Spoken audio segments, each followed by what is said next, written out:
Assalamualaikum warahmatullahi wabarakatuh.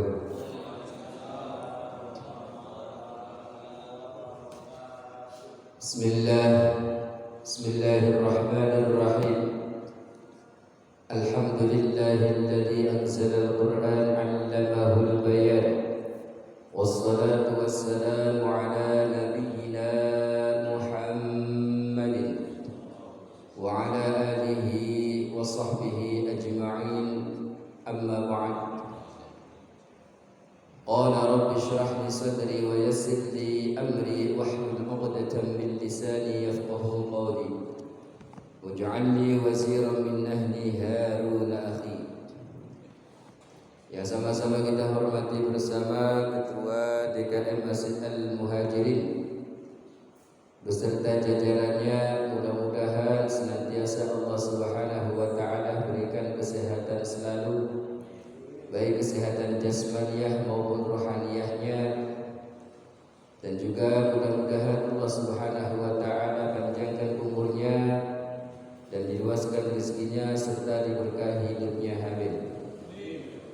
Dan juga tak ketinggalan pula kepada seluruh hadirin yang hadir pada pagi subuh yang berbahagia ini, mudah-mudahan Allah Subhanahu wa taala catat amal kita sebagai catatan yang terbaik di sisinya, dan mudah-mudahan Allah Subhanahu wa taala kumpulkan kita semuanya kelak di surganya nanti sebagaimana Allah Subhanahu wa taala mengumpulkan kita semuanya sewaktu hidup di dunia.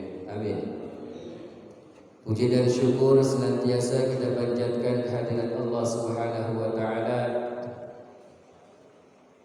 yang telah mempertemukan kita, mengumpulkan kita dalam satu majlis yang mudah-mudahan senantiasa Allah Subhanahu wa taala bangga-banggakan kita semuanya di hadapan para malaikat-malaikatnya, dan mudah-mudahan Allah Subhanahu wa taala memberikan kemudahan kita dalam belajar agama, amin.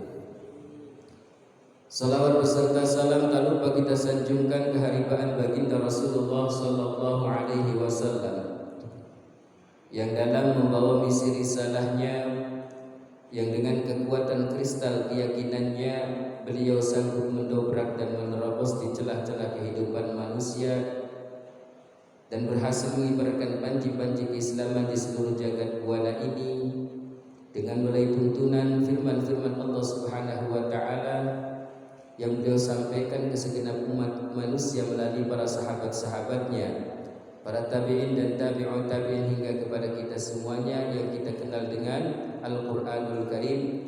Dan beruntunglah bagi umat yang selalu berpegang teguh berpedoman kepada Al-Qur'anul Karim sehingga kita kelak di yaumul qiyamah akan Allah Subhanahu wa taala kumpulkan bersama ahlul Quran, dan mudah-mudahan Allah Subhanahu wa taala pertemukan dengan orang yang membawa wahyu yaitu kepada baginda Rasulullah sallallahu alaihi wasallam, dan sekaligus mendapatkan syafaatul uzma dari baginda Rasulullah sallallahu alaihi wasallam, amin amin ya rabbal alamin. Hadirin jamaah salat subuh yang dirahmati Allah Subhanahu wa taala, pada pertemuan-pertemuan yang lalu kita telah membahas tentang ayat yang berbunyi fi qulubihim maradun fazadahumullahu marada wa lahum 'adzabun alimun bima kanu yakdzibun. Kemudian kita masuk pada ayat yang berbunyi wa idza qila lahum la tufsidu fil ardi qalu innama nahnu muslihun ala innahum humul mufsidun walakin la yash'urun. Allah Subhanahu wa taala berfirman wa idza qila lahum, dan ketika dikatakan pada mereka ay lihaula'il munafiqin, yakni kepada orang-orang munafik, apa kata Allah Subhanahu wa taala, la tufsidu fil ard, janganlah kalian membuat kerusakan di muka bumi ini, bita'wiqin nas, dengan menghalang-halangi orang an dini Muhammadin, tentang agama Nabi Muhammad sallallahu alaihi wasallam. Qalu, mereka berkata, innama nahnu muslihun. Sungguhnya kami ini adalah orang-orang yang berbuat kebaikan. Kata mereka, sungguhnya kami itu adalah orang-orang yang berbuat kebaikan menurut mereka. Inilah yang dianggap kemaksiatan bagi mereka itu adalah sebuah perbuatan baik. Mereka menganggap sesuatu yang dilarang oleh Allah Subhanahu wa taala, mereka anggap itu adalah sebuah perbuatan baik. Maka kata Allah Subhanahu wa taala mengatakan, wa idza qila lahum la tufsidu fil ardh, janganlah kalian membuat kerusakan di muka bumi ini. Di dalam tafsir Munir di dalam kitab tafsir Munir, Imam Nawawi memberikan sebuah tafsiran daripada wa idza qila lahum la tufsidu fil ardh. Arti daripada la tufsidu fil ardi di sini adalah bita'wiqin nas an dini Muhammadin, dan itu termasuk perbuatan atau membuat satu kerusakan di muka bumi ini. Jadi kalau orang itu menghalang-halangi hendak ikut dengan ajaran atau agama Nabi Muhammad sallallahu alaihi wasallam yang beliau bawa, maka itu adalah perbuatan yang membuat kerusakan di muka bumi ini. Artinya apa? Kalau kita tafsir secara kontekstual, bahwasanya orang-orang yang berbuat kerusakan di muka bumi ini bukan hanya sekedar menghalang-halangi daripada memeluk agama Islam, tapi justru orang yang sudah memeluk agama Islam pun jika mereka melakukan sesuatu yang dilarang oleh Allah Subhanahu wa taala, sesuatu yang tidak mendatangkan kecintaan Allah Subhanahu wa taala kepada kita, maka itu adalah sebuah perbuatan atau membuat sebuah kerusakan di muka bumi ini. Banyak sekali contohnya kalau kita lihat secara kontekstual di dalam kehidupan kita. Terkadang di suatu tempat terkadang mereka menganggap bahwa itu adalah sesuatu perbuatan yang baik, akan tetapi mereka pada hakikatnya adalah membuat sebuah kerusakan. Contoh umpamanya, di dalam sebuah lingkungan kita yang biasanya terjadi, yaitu kerja gotong royong. Ketika RT atau RW membuat sebuah program gotong royong setiap minggu sekali, umpamanya membersihkan selokan. Tapi ada sebagian orang yang menganggap bahwasanya itu adalah sesuatu yang percuma, itu adalah sesuatu yang kurang etis menurut mereka. Akhirnya apa? Ketika mereka hendak berbuat kebajikan, hendak berbuat kebaikan di muka bumi ini dengan melalui gotong royong atau kerjasama antara RT dengan warganya, kemudian ketika ada sebagian orang yang membuat onar atau seseorang yang membuat sebuah fitnah sehingga menimbulkan satu kerusakan dalam program tersebut, maka hal ini pun masuk dalam kategorinya orang yang membuat sebuah kerusakan. Maka oleh sebab itulah hadirin jamaah salat subuh yang dirahmati Allah Subhanahu wa taala, kata Allah Subhanahu wa taala, la tufsidu fil ardh, janganlah kalian membuat kerusakan. Janganlah kalian membuat kerusakan di muka bumi ini. Di antaranya adalah pada waktu itu orang-orang kafir, orang-orang munafik, itulah mereka yang menghalang-halangi gerak dan langkah daripada dakwah baginda Rasulullah sallallahu alaihi wasallam. Mereka bahkan membuat sebuah teror kepada orang-orang baik yang sudah memeluk maupun yang belum memeluk kepada ajaran baginda Rasulullah sallallahu alaihi wasallam. Maka apa yang terjadi?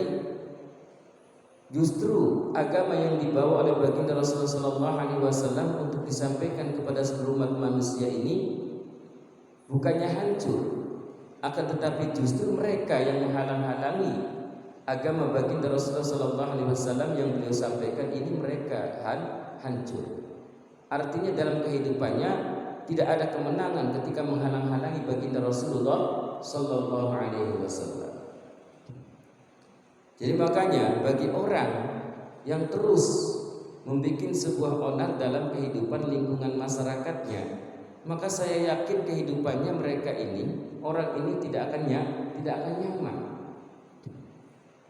Karena apa? Satu, dia hidup ketersendirian. Sementara manusia itu adalah makhluk sosial yang membutuhkan interaksional satu dengan yang lainnya. Maka karena manusia ini adalah makhluk sosial yang membutuhkan interaksional satu dengan lainnya, maka manusia itu butuh berbaur, butuh kehidupan yang bersosial. Artinya apa? Hidupnya harus rembuk, rukun, guyup, seuyuna kalau kata orang Sunda. Apa namanya itu? Sauyunnya.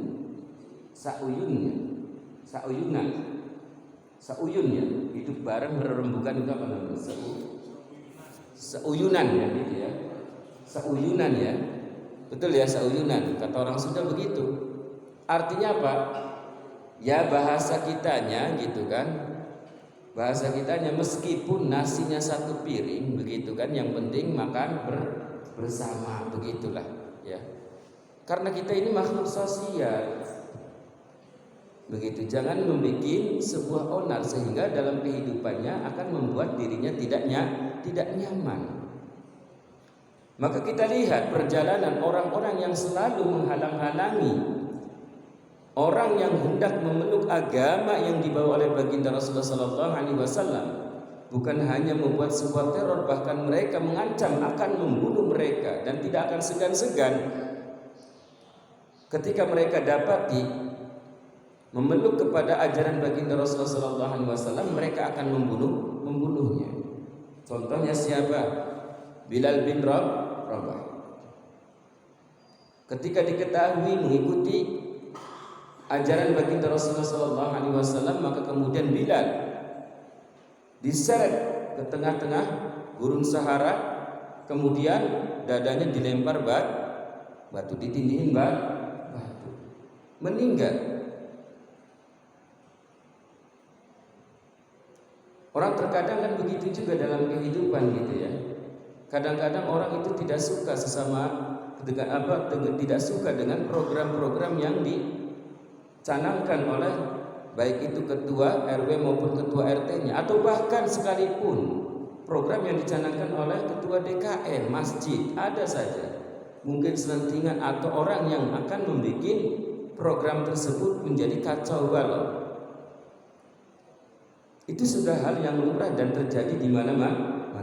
Karena dalam orang hendak berbuat kebaikan itu pasti akan mendapati tantangan dan rintangan.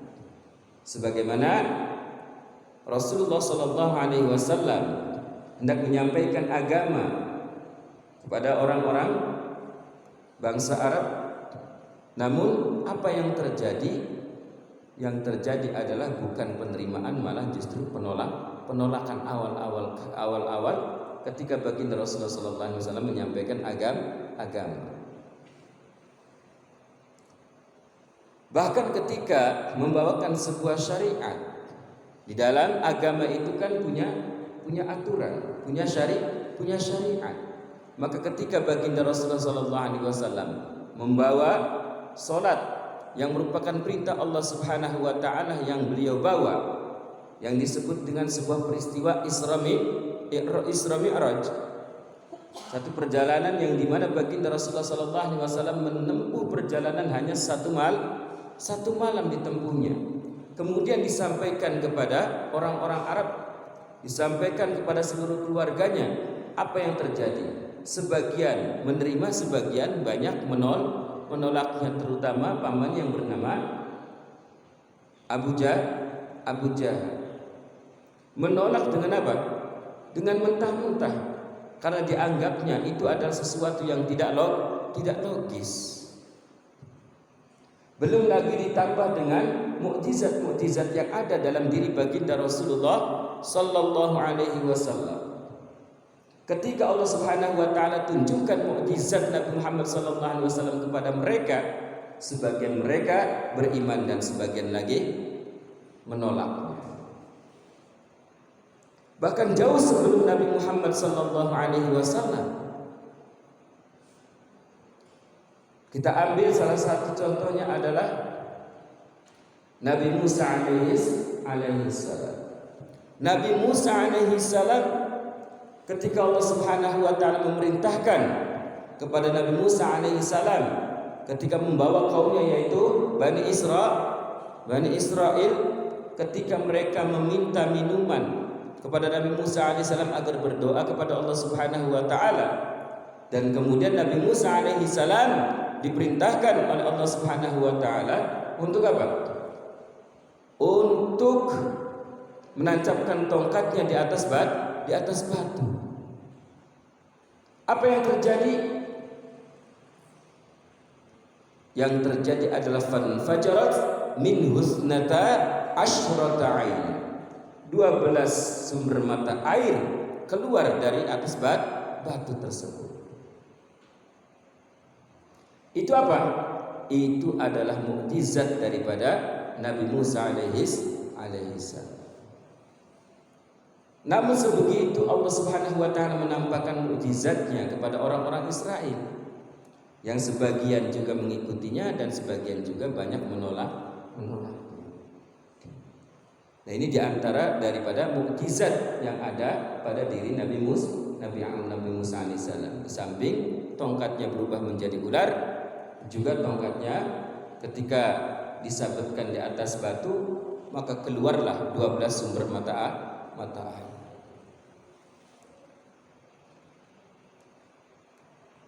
Nah, bagaimana dengan Nabi Muhammad sallallahu alaihi wasallam? Nabi Muhammad sallallahu alaihi wasallam mukjizatnya begitu banyak.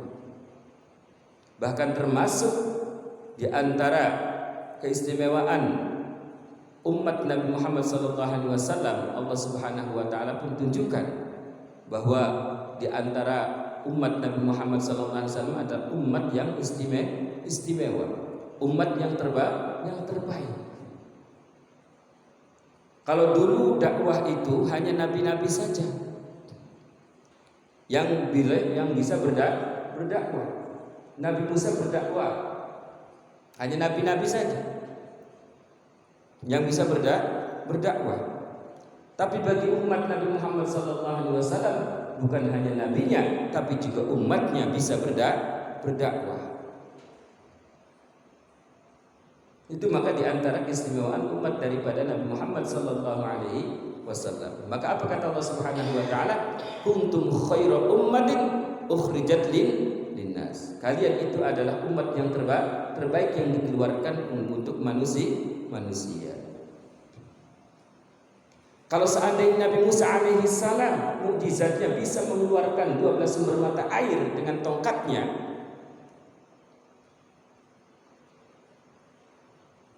maka Nabi Muhammad SAW tidak perlu dengan dirinya. Artinya tidak usah mengeluarkan mukjizat sebagaimana Nabi Musa alaihi salam yang Allah tunjukkan dengan melalui tongkatnya, tapi Nabi Muhammad SAW cukup membuktikannya dengan melalui umatnya. Betul nggak? Maka seandainya Nabi Musa alaihissalam ini hidup di zaman sekarang, maka mungkin Nabi Musa alaihissalam berkata, saya ini hidup di zaman umat Nabi Muhammad SAW ini begitu malunya, karena melihat umat Nabi Muhammad SAW pandai mengeluarkan air dari dalam bumi. Seperti apa? Seperti tukang bor, bener nggak? Itu pandai mengeluarkan air. Bahkan bukan air minum saja yang keluar, minyak juga bisa keluar. Kalau Nabi Musa alaihissalam hanya mengeluarkan air saja, tapi umatnya Nabi Muhammad SAW bukan hanya air, tapi juga minyak. Dan minyaknya juga berbagai macam minyak. Betul nggak? Ada minyak tanah, ada minyak oli, ada lagi minyak apa? Bensin ya. Bensin aja sudah macam-macam. Ada Pertalite, ada Pertama, ada apa lagi? Jadi bisa jadi 12 lebih macam airnya. Intinya kan air-air juga itu. Cuman beda kan ya. Harganya airnya sudah beda. Tapi Allah tunjukkan apa? Allah tunjukkan melalui umatnya, bukan pada diri baginda Rasulullah SAW. Ini baru umatnya, apalagi baginda Rasulullah Sallallahu Alaihi Wasallam.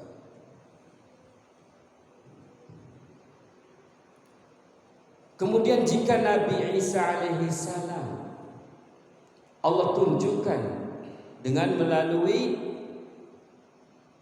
menghidupkan orang yang sudah meninggal, menghidupkan orang yang sudah mati. Itu Nabi Isa alaihi salam. Dengan mukjizatnya Allah tunjukkan kepada orang-orang bahwa Nabi Isa alaihi salam bisa menghidupkan orang yang sudah mati. Bahkan bisa menyembuhkan penyakit-penyakit belang. Di dalam Al-Quran juga disebutkan wa ubri'ul akmaha wal abrasa wa uhyil mauta. Jadi di samping bisa menyembuhkan penyakit, berbagai macam penyakit, juga Nabi Isa alaihi salam dapat menghidupkan orang yang sudah mati. Lalu bagaimana? Apakah Nabi Muhammad sallallahu alaihi wasallam mampu? Enggak usah Nabi Muhammad sallallahu alaihi wasallam. Tapi cukup dengan umatnya Nabi Muhammad sallallahu alaihi wasallam pun bisa menghidupkan barang yang mati. Betul enggak? Iya. Itu untuk umat Nabi Muhammad sallallahu alaihi wasallam. Itu baru umatnya. Umatnya juga bisa menghidupkan barang yang mati. Allah tunjukkan kan melalui umatnya. Buktinya Mayrot bisa menghidupkan barang mati kok. Betul enggak? Betul enggak?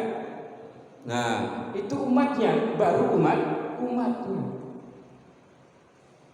Apalagi Nabi Muhammad sallallahu alaihi wasallam. Jika seandainya Nabi Sulaiman alaihi salam bisa terbang, ya, bisa terbang kan? Tapi tidak Nabi Muhammad sallallahu alaihi wasallam. Allah Subhanahu wa taala tunjukkan hanya dengan melalui umatnya. Umatnya juga bisa terbang dan bisa membawa ribuan orang. Hanya dengan cukup dengan B.J. Habibie saja sudah bisa terbang. Betul enggak? Ini Allah tunjukkan melalui umat Nabi Muhammad SAW. Ini baru umatnya, apalagi Nabi Muhammad SAW. Maka seandainya Nabi Sulaiman hidup di zaman umat Nabi Muhammad, maka mungkin akan berkata, saya ini merasa malu kepada Nabi Muhammad SAW. Saya ini merasa malu dengan umat Nabi Muhammad SAW yang bisa terbang, bisa membawa ribuan orang. Kalau saya hanya terbang bisa sendirian. Tuh. Makanya kita harus bersyukur menjadi umat Nabi Muhammad sallallahu alaihi wasallam. Meskipun pendek-pendek, kecil-kecil, ambeknya doang yang gede. Walaupun kecil tapi kecil-kecil cabai rawit, bahasanya kan begitu ya. Nah, maka kita bersyukur dengan terlahirnya seorang nabi dan rasul yang bernama Muhammad sallallahu alaihi wasallam. Patut kita syukuri. Kalau seandainya Nabi Muhammad sallallahu alaihi wasallam tidak terlahir ke dunia ini, apa yang terjadi? Laulaka ya Muhammad ma khalaqtul aflak. Jika seandainya engkau tidak terlahir di dunia ini, maka cakrawala tidak akan aku ciptakan, kata Nabi Muhammad sallallahu alaihi wasallam. Maka hadirin jamaah salat subuh yang dirahmati Allah Subhanahu wa taala, maka kita bersyukur dengan apa? Dengan lahirnya baginda Rasulullah sallallahu alaihi wasallam. Maka meskipun kita ini sederhana, maka dalam peringatan memperingati dalam arti peringatan daripada lahirnya baginda Rasulullah sallallahu alaihi wasallam, memperingati kita ini terus bersyukur dengan kelahiran Nabi Muhammad sallallahu alaihi wasallam.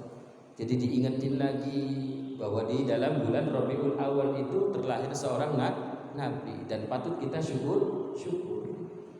Kalau seandainya enggak ada Nabi Muhammad sallallahu alaihi wasallam, mana mungkin kita akan mengenal Allah? Betul enggak? Mana mungkin kita ini akan bisa terarah maksud dan tujuan kita? Mana kita ini akan mengenal syariat? Mana kita ini akan bisa mengenal sholat? Maka bersyukur kehidupan kita terarah dengan terlahirnya Nabi Muhammad SAW dan kemudian diangkat menjadi seorang nabi dan rasul, kemudian disampaikanlah syariat-syariatnya, kemudian menyampaikan tentang agama yaitu Islam. Maka jangan lepas keislaman ini dalam diri kita. Dan bila perlu selalu berdoa kepada Allah Subhanahu wa taala agar senantiasa ditetapkan iman dan Islam. Kita kembali lagi pada ayat wa idza qila lahum la tufsidu fil ardi qalu innama nahnu muslihun. Mereka dengan menghalang-halangi orang yang hendak mengikuti ajaran baginda Rasulullah sallallahu alaihi wasallam, apa mereka itu? Qalu innama nahnu muslihun. Mereka menganggap bahwasanya sesuatu kerusakan itu dianggapnya kebaikan, menghalang-halangi ajaran untuk tidak mengikuti ajaran baginda Rasulullah SAW itu mereka anggap adalah sebuah kebaikan, kebaikan. Karena menganggapnya kalau seandainya nanti itu orang-orang akan mengikuti ajaran Nabi Muhammad SAW, tentu mereka ini akan berbalik arah. Artinya akan melawan, ya enggak? Bisa jadi menyerang kalau mengikuti ajaran Nabi Muhammad SAW. Itu yang mereka khawatirkan. Maka dianggapnya menahan orang-orang yang ikut dengan ajaran Rasulullah SAW itu mereka anggap adalah sebuah kebaikan. Padahal pada hakikatnya mereka sedang berbuat kerusakan. Maka kemudian kata Allah Subhanahu wa taala, ala innahum humul mufsiduna walakin la yashurun. Ingatlah bahwa sesungguhnya mereka ini adalah orang-orang yang berbuat kerusakan dengan melalui kerusakannya bita'wikin nasi an dini Muhammadin sallallahu alaihi wasallam, yaitu dengan menghalang-halangi orang yang ikut dengan ajaran baginda Rasulullah sallallahu alaihi wasallam. Makanya ketika kita sudah sampai ke rumah, kita sampaikan di antaranya adalah pentingnya sholat berjamaah.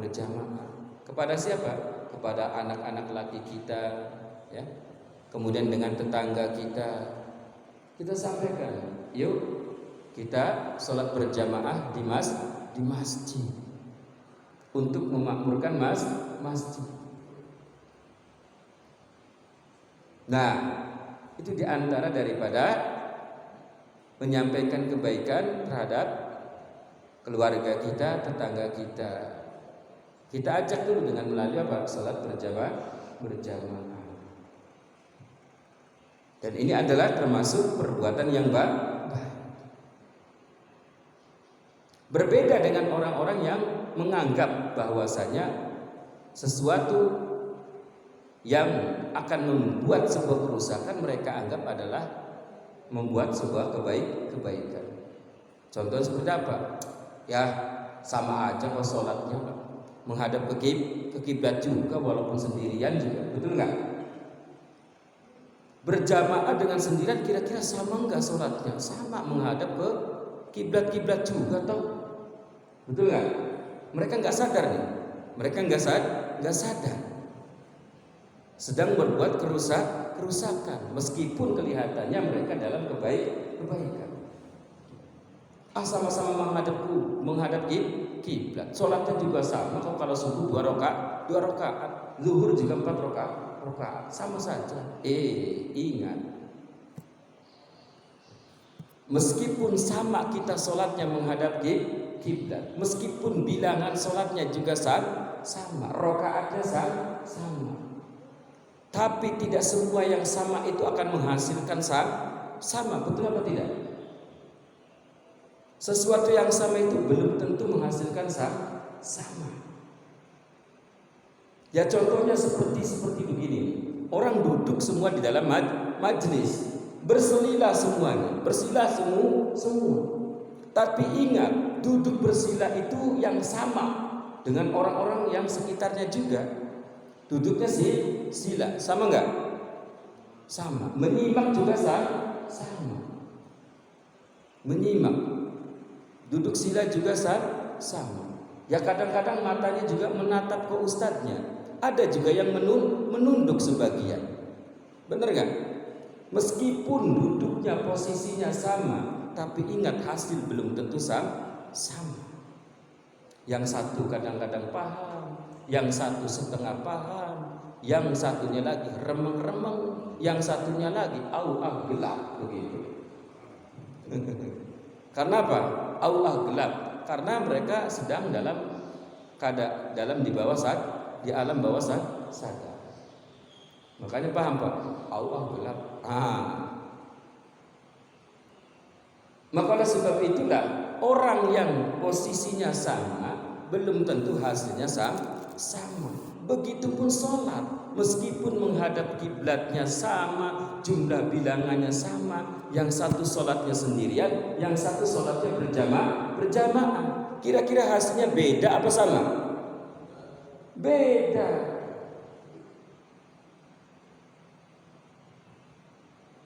Maka kata Rasulullah SAW, sholat berjamaah itu pahalanya berapa? 27 derajat.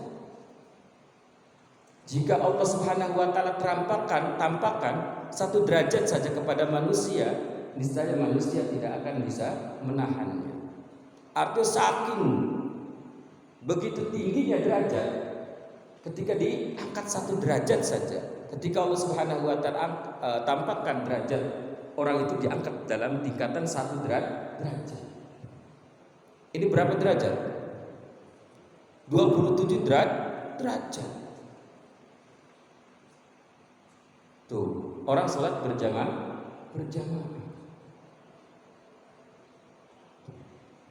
Maka bila perlu itu terus gitu kita istiqomahkan berjamaah. Sekarang itu sebenarnya kalau untuk sholat berjamaah itu sulit alasan, untuk tidak berjamaah itu sulit alasannya. Kalau dulu masih memungkinkan, masih logis. Satu, karena jauh masjidnya mungkin, betul nggak kalau orang dulu? Jauh masjidnya, sehingga mengejar jamaah ke masjid juga agak susah. Udah begitu, belum ada listrik kalau dulu, bener nggak? Jalannya masih gelap. Ya namanya masih gelap kan, kalau di kampung kita dulu ya nggak, menuju ke masjid kan tahu kemana gitu. Kadang-kadang kan orang di kampung ada yang miara kambing, ada yang miara kebo, ada yang miara sapi. Kotorannya kan berceceran di jalan-jalan. Udah begitu jalannya gelap.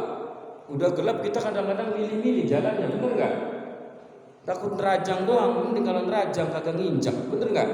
Kadang-kadang sudah neranjang kanannya, yang kirinya nginjak juga kan begitu. Nah, mungkin masih ada alasan-alasan gitu kan ya kalau orang dulu. Kalau sekarang listrik sudah di mana-mana. Bahkan listrik sudah masuk di pelosok-pelosok desa. Hujan juga nggak jadikan alasan. Kalau dulu bisa dijadikan alasan yang logis. Satu, jalannya belum diaspal, sehingga mau melaksanakan sholat Jumat itu rada kesulitan. Karena akses jalannya yang begitu belepotan ketika orang melaluinya. Tapi kalau sekarang, jangankan di jalan, di gang-gang saja semuanya sudah dicor kok. Benar nggak? Dan sekarang kalau dulu mungkin kalau dulu di kampung-kampung payung itu cuma hanya berapa gelintir orang saja yang punya. Betul nggak? Sehingga masih kesulitan untuk menghindari ketika terjadinya hujan deras. Kadang-kadang pakai daun pisang itu kan ya, masih kehujanan. Kalau sekarang payung hampir tiap rumah, satu rumah kadang-kadang punya 2, punya 3. Sehingga sulit sekali gitu kan untuk menjadikan alasan tidak berjamaah.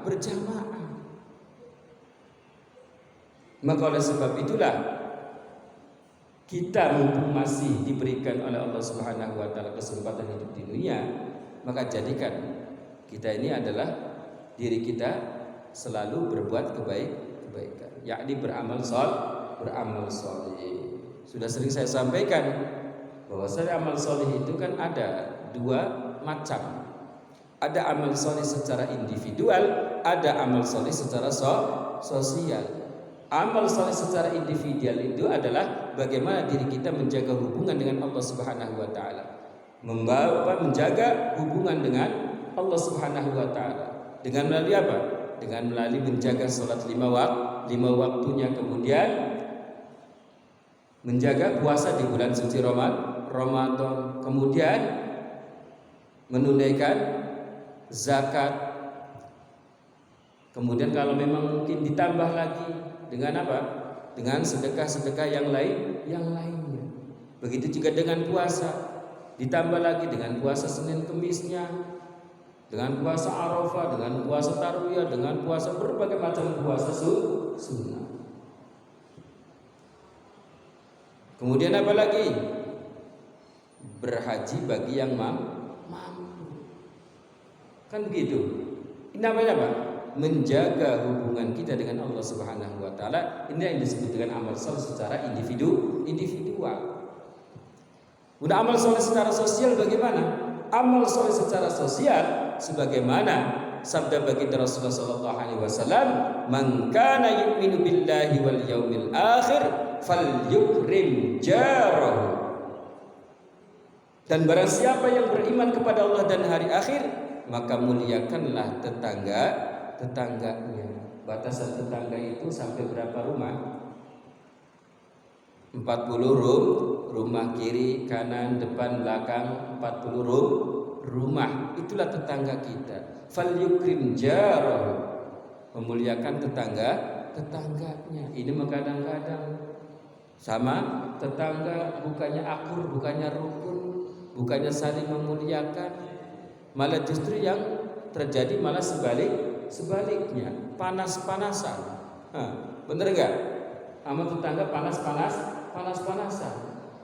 Udah begitu istrinya dukung lagi sama suaminya, ya sudah jadi. Kompor lagi panas, dipanasin lagi, makin meleduk. Lihat tetangga sebelahnya, ya Allah, Pak sebelah beli apa? Beli pajero, panas jero. Kata istri, tenang, kita juga beli apa? Beli Fortuner. Panas-panasan terus, saling panas-panasan. Nah, oleh sebab itulah pentingnya kita saling memuliakan antar tetangga. Paling tidak kan istilahnya kan dengan senyuman, dengan sapaan dan lain sebagainya. Itu bagaimana kita memuliakan tetangga kita. Jangan ketika tetangga kita lewat muka kita masam. Benar nggak? Muka kita masam. Ya paling tidak kita menampakkan senyum kita. Kemudian kita menanyakan keadaan tetangga kita. Jangan masa bodoh, karena kita ini lagi dan lagi saya katakan kita ini adalah makhluk sosial yang membutuhkan interaksional satu dengan yang lainnya. Tuh. Itu adalah amal soleh secara sosial. Belum lagi ditambah dengan fal yukrim dhaifa, yaitu memuliakan tamu kita. Itu adalah merupakan bentuk amal sosial. Paling tidak kita memberikan air putih lah ketika tamu itu datang berkunjung ke rumah kita. Kita muliakan tamu kita. Itu namanya apa? Amal soleh secara sosial. Maka insya Allah ya, mudah-mudahan kita termasuk orang-orang yang selalu berbuat kebajikan dan bukan justru sebaliknya kita membuat kerusakan di muka bumi ini.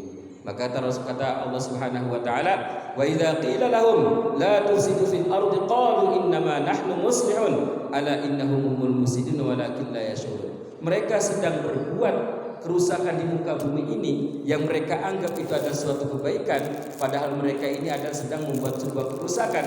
Maka kata Allah Subhanahu wa taala, mereka ini tidak sadar. Mereka ini tidak sadar sedang berbuat sedang berbuat kerusakan. Maka dari situlah sesuatu yang akan menjadi sebuah gagasan kita yang akan kita realisasikan belum tentu akan membawa sebuah kemaslahatan. Belum tentu akan menjadi sebuah maslahat. Bisa jadi sebaliknya akan membawa sebuah musibah atau bahkan membawa sebuah kerusakan. Maka dengan cara berembuk, dengan cara bermusyawarah sebelum kita melakukan tindakan, itu yang terbaik. Sehingga sesuatu pun yang mungkin terjadi itu yang tidak diharapkan, karena ini adalah merupakan satu keputusan bersama, maka inilah yang terbaik begitu. Itulah agama yang dibawa oleh Rasulullah SAW. Syariatnya yang dibawa oleh baginda Rasulullah SAW ini bukan menjadikan sebuah beban dalam kehidupan kita, tapi justru sebaliknya menjadikan sebuah solusi, menjadikan peraturan, mengatur dalam menata dalam kehidupan kita sehari-hari, baik itu di bidang ekonominya, baik itu di bidang pendidikannya, baik itu di bidang kesehatannya, baik itu juga di bidang sosial dan lain sebagainya. Itulah Islam. Syariatnya tidak membebankan kepada seseorang, tetapi justru Islam hadir ini untuk apa? Untuk mengatur kehidupan manusia yang lebih baik, baik itu di bidang ekonominya, baik itu di bidang sosial ataupun di bidang pendidikan, kesehatan dan budaya. Maka jangan lepaskan Islam dalam diri kita. Mungkin itu saja, suara saya ada setak ini ya. Habis tadi malam banyak maulid. Ya, maklum lagi. Ya sekarang lagi musimnya bulan Maulid. Nah, meskipun di sini juga ya meskipun standar ya dengan jamaah saja paling tidak ada Maulid bersama-sama. Barzanji. Karena di dalam barzanji itu baca tentang kisah-kisah daripada baginda Rasulullah SAW sebelum terlahir, sesudah terlahir, dan ketika Nabi Muhammad SAW diangkat menjadi seorang nabi dan rasul. Terus kita ingatkan lagi sejarah-sejarah daripada baginda Rasulullah SAW. Disitulah akan hadir, akan wujud rasa syukur terhadap Allah Subhanahu wa taala atas terlahirnya Nabi Muhammad SAW. Sehingga diingatkan terus selalu bersyukur. Mungkin itu saja yang dapat saya sampaikan. Kurang dan lebihnya mohon maaf yang sebesar-besarnya. Sedikit mudah-mudahan bisa bermanfaat bagi semuanya, khususnya bagi saya pribadi. Kurang dan lebihnya sekali lagi saya mohon maaf yang sebesar-besarnya. Untuk kesempurnaan majlis, mari kita tutup dengan doa kafaratul majlis. Subhanakallahumma wa bihamdika asyhadu an la ilaha illa anta astaghfiruka wa atubu ilaik. Wassalamualaikum warahmatullahi wabarakatuh. Sallallahu alaihi